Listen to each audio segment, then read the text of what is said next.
예, 오늘 제목을 신앙 인생의 출발과 전부. 그는 뭐죠? 신앙 인생의 출발은 뭡니까? 그것은 오직 은혜죠. 또 과정도 그렇고 또 우리가 주님 앞에서는 그날까지 그날도 다 은혜입니다. 그래서 오직 은혜, 이 라틴어로 솔라 그라시아.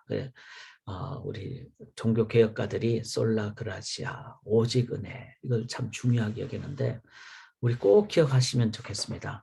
우리의 오늘도 일어난 것도 은혜죠. 하나님의 은혜로 일어났고. 그래서 이 은혜를 한 번 더 우리가 기억하면 좋겠습니다. 신앙 인생의 전부가 바로 은혜로 시작했고 은혜로 하나님 앞에 서게 되고. 자, 오늘 본문에 보시면은 은혜의 구체적인 모습들이 나오는데 2장 14절 한번 보시면요. 식사할 때 보아스가 룻에게 이르되 이리로 와서, 자, 이리로 와서 같이 먹자 이렇게 했잖아요. 보아스는 주인이고 또 이 룻은 처음 본 모압 여인이었습니다. 그러니까 이런 상황을 봤을 때는 이거는 은혜가 아니고서는, 배려가 아니고서는 할 수가 없는 거죠. 룻으로서는 참 감사할 따름이죠.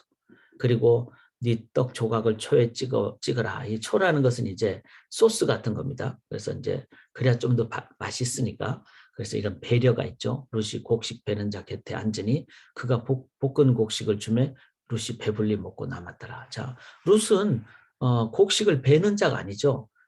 떨어진 이삭을 줍는 자였습니다. 그런데 보아스의 배려로 인해서 곡식 베는 자 곁에 같이 일꾼처럼 그렇게 보아스가 은혜를 베풀어 주죠.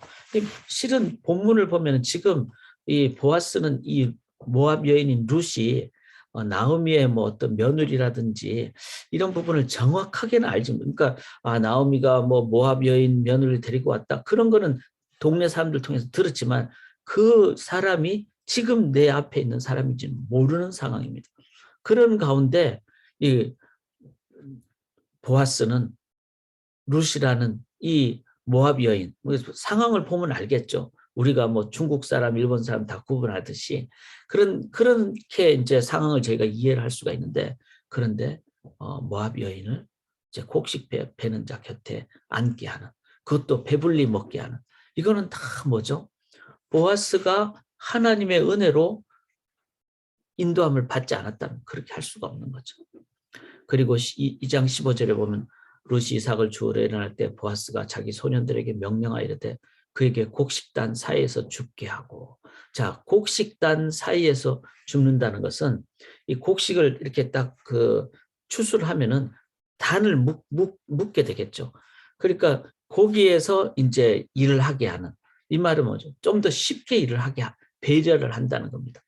그 다음에 또 2장 16절에 보면 곡식 다발에서 조금씩 뽑아버려서 그에게 죽게 하고 꾸짖지 말라. 자, 일부러 조금씩 그냥 좀 흘려주라는 거죠. 그리고는 꾸짖지 말라. 그러니까 이거는 이 보아스가 정말 이런 가난한 사람들을 위해서 마음에까지 배려를 해주는 거죠. 그러니까 정말 구제처럼 해버리면 우리는 당신이 가난하니까 우리가 구제한다. 어쩌면은 구제를 받으면서 자존심이 더 상할 수 있습니다.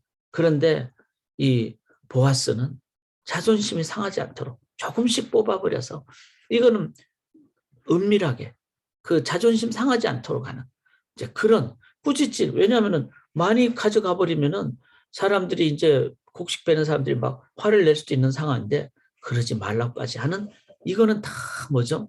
이거는 그냥 구제가 아닙니다.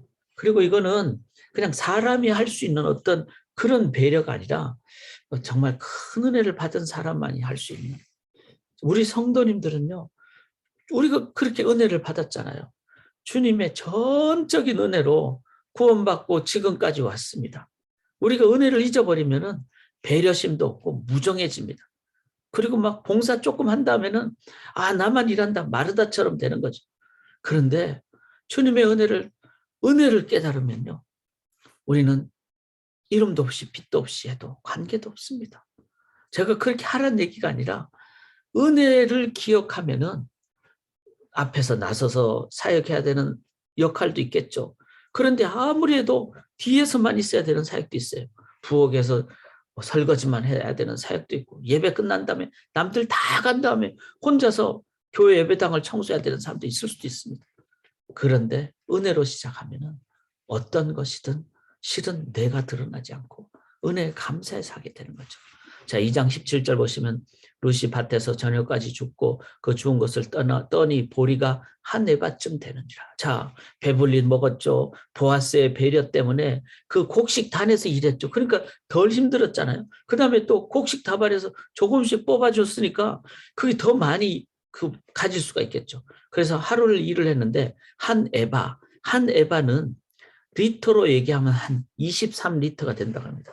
제가 이제 화면을 한번 하면 오늘 안 켰는데요. 화면을 이렇게 보면 이게 몇 리터인가 하면은 2리터랍니다. 2리터. 2리터인데 이게 이런 게 11개 되는 11개가 이제 22리터가 되겠죠. 그보다 1리터가 더 많은 23리터니까 이런 게 11개면은 곡식 양이 하루 일당으로는 엄청나게 많은 거잖아요. 일당도 아니죠. 그냥 주워 가는 건데 이거는 다 은혜의 풍성함을 얘기한다는 거. 그거는 보아스의 그 은혜의 그 마음에서 시작되었다는 거. 자, 21절 한번 보시면요. 모압 여인 룻이 이르되 그가 내게 또 이르기를 내 추수를 다 마치기까지 너는 내 소년들에게 가까이 있으라. 자, 배려를 더해주는 거죠. 계속해서 은혜를 베풀어주는, 허락을 해주는 이런 보아스의 마음. 자, 우리 하나님의 은혜는 어떤 것이죠? 우리가 계산할 수 없는 겁니다. 하나님의 몸값으로 주신 거잖아요. 십자가 은혜로. 그리고 영원토록 함께 하시는 은혜죠. 여기 보아스가 배려를 21절에 해주었듯이 내가 너를 절대로 떠나지 않아. 영원토록 너와 함께 있으리라. 우리는 이 은혜를 계속 기억하고 이 은혜는 조금씩 뽑아서 우리에게 주셔서 하루에 이게 11개가 될 만큼 하나님은 우리에게 풍성하게 주시는 분이십니다. 그래서 그 은혜를 늘 기억하고 감사하고 받은 복을 세보고 그럴 때 우리는 오늘도 내 은혜가 내게 주카도다. 내 은혜가 내게 주카도다. 이 고린도후서 12장에 나오는 이 말씀처럼 참 제가 아는 한 분은 좀 몸이 아픈데 정신적으로 너무 아픈 분이 계세요. 그러니까 정신적으로 아프니까 이 약이 좀 세잖아요. 그리고 약이 세니까 후유증이 많아. 그래서 그 후유증 때문에 막 너무 괴로운 그런 분을 제가 알고 있는데 그분의 소식을 들을 때마다 저도 너무너무 마음이 아프고 힘들고 그렇더라고요. 그런데 그래서 막 심지어는 좀 극단적인 선택을 해야 될 만큼 하고 싶을 만큼 그렇게 마음이 힘든 그런데 그분이 이 고린도후서 12장 내 은혜가 내게 족하도다. 이 구절을 보면서 이겨내는 것을 보게 됐습니다. 은혜가 우리가 참기 힘든 어떤 어려움도 극복해 하는 한번 이 룻의 입장을 한번 대보세요. 정말 이방으로 왔잖아요. 남편이 죽었잖아요. 집안을 아무 남자도 없잖아요. 이랬을 때는 정말 죽어야 되는 상황입니다. 그런 상황 가운데 이 룻이 살게 되는 것은 바로 보아스가 하나님으로부터 받은 은혜, 이 은혜입니다. 그 은혜는 실은 어디서부터 시작했죠? 실은 보아스에게서 시작한 것이 아니라 하나님으로부터 온 거죠. 여기 2장 18절 보시면은 그가 배불리 먹고 남긴 것을 내어 시어머니에게 드리매. 자, 룻이 이렇게 23리터에 해당하는 한 에바에 대한 곡식을 갖고 어머니한테 자기가 먹은 것을 다 같이 이제 남겨가지고 가서 또 드리고 또 그 다음에 이 23리터에 해당하는 한 에바를 드리고 그런데 그게 어디서 왔죠? 이 보니까 바로 나오미는 이걸 깨달았습니다. 이 19절 끝에 보면 룻이 누구에게 일한 것을 시어머니에게 알게 하여 이르되 오늘 일하게 한 사람의 이름은 보아스니이다 하는지라. 자, 20절에 보시면 나오미가 자기 며느리에게 이르되 그가 여호와로부터 복받기를 원하는 그가 살아있는 자와 죽은 자에게 은혜 베푸기를 그치지 않았다. 이 보아스는 이 죽은 자에게라는 말은 자기 남편 이미 죽은 그 다음에 두 아들들에게 친척이었기 때문에 원래 이스라엘에 있을 때부터 보아스가 은혜를 베푼 그리고 그 사람은 우리와 가까운 우리 기업을 물을 자 중에 하나이다. 자, 이 기업을 무른다는 것은요, 나오미하고 룻을 먹여 살려야 된다는 그런 의미예요. 그러니까 은혜가 아니면은 그냥 모른 척 하면은 그냥 돈을 안 써도 되는데, 알게 되면은 기업을 물을 자가 되니까 먹여 살려야 되는, 이거는 은혜가 아니면은 안 된다는 그런 것입니다. 그런데 이 보아스는 누굽니까? 바로 보아스는 in him strength. 이 성전에 두 기둥이 있잖아요. 야긴과 보아스.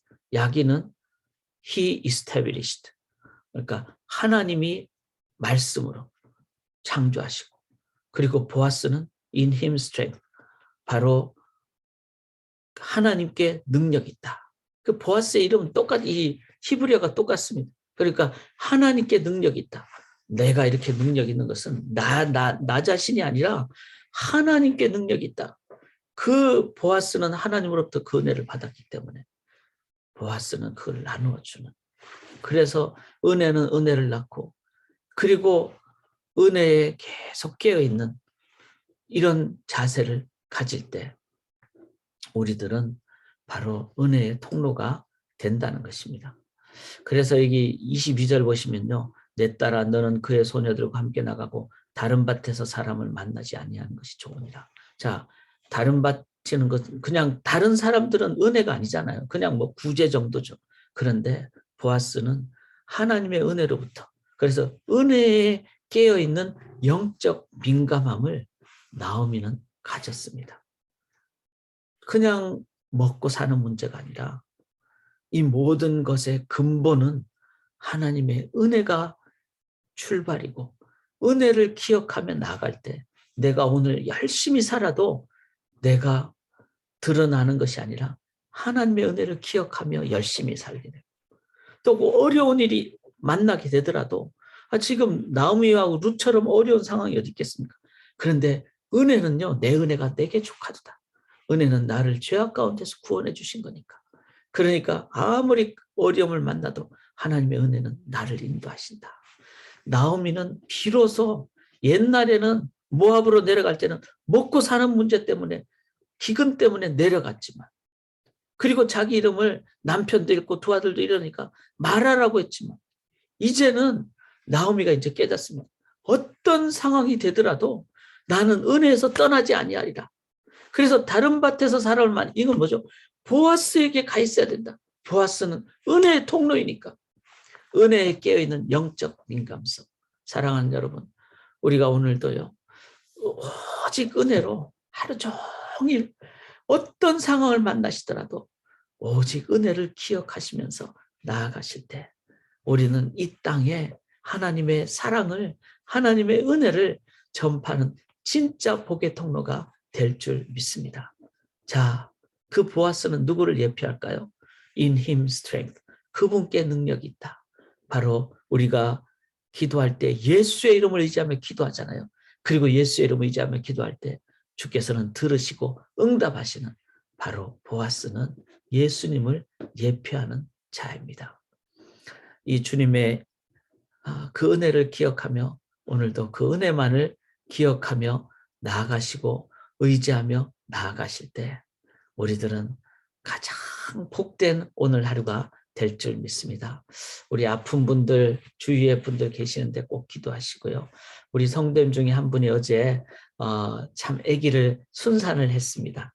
이제 그 듀 데이트가 지나서 이제 유도분만으로 해서 아기를 낳았는데 아주 예쁜 아들을 낳았습니다. 김수정 성도님, 장인선 성도님. 그래서 우리 감사하면서, 또 그러나 그 외에 우리 성도님 중에 아픈 분들이 계시는데 위에서 기도해 주시고, 우리 탈북자들 위해서 계속 기도해 주시고, 우크라이나 사태를 위해서 전쟁 대신에 평화가 생기도록 우리가 예수의 이름을 의지하며 기도할 때, 오직 은혜가 모든 곳에 있도록 기도할 때 하나님께서 함께하여 주실 줄 믿습니다. 기도하겠습니다. 하나님 감사합니다. 오늘도 깨어나게 해주신 은혜 감사합니다. 오늘도 호흡할 수 있도록 이렇게 공기를 주심을 감사합니다. 오늘도 하루를 이끌어 주실 하나님의 은혜로 감사합니다. 그 하나님의 은혜가 구원해 주실게, 우리가 어떤 상황이 돼도 우리를 떠나지 아니하시고 우리와 함께해 주실 줄 믿습니다. 욥처럼 훈련의 고난에 있다 할지라도 그것은 훈련이고 우리를 하여금 더 귀한 정금 같은 신앙으로 인도함 받게 해주실 것을 믿고 믿기에 그 은혜가 있음을 믿기에 우리가 오늘도 모든 상황 가운데 주의 은혜에 감사하며 은혜를 나누는 복의 통로의 삶을 살게 도와주시옵소서. 그 은혜가 북녘 땅에 탈북자들에게 우크라이나에 임하게 도와주시옵소서. 주의 은혜에 감사드리며 살아계신 예수 그리스도의 이름으로 간절히 기도드리옵나이다. 아멘.